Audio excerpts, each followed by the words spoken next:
kerap-kerap kencing, selalu kencing tak habis, baru kencing saja, lepas tu mau kencing lagi. Ini step memang banyak-banyak penting untuk kita punya sistem urin lah, sistem kencing lah. Okay, so pertama kita kena warm up dulu. Warm up dulu.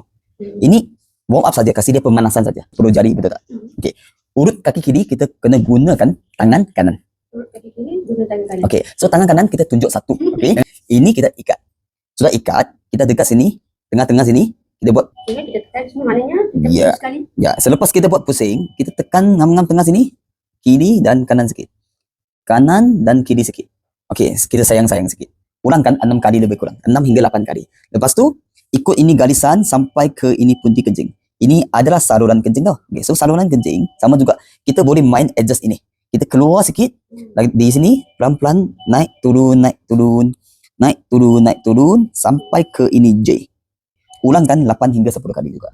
Lepas tu, kita bengkokkan badan kita. Gunakan tangan kiri juga.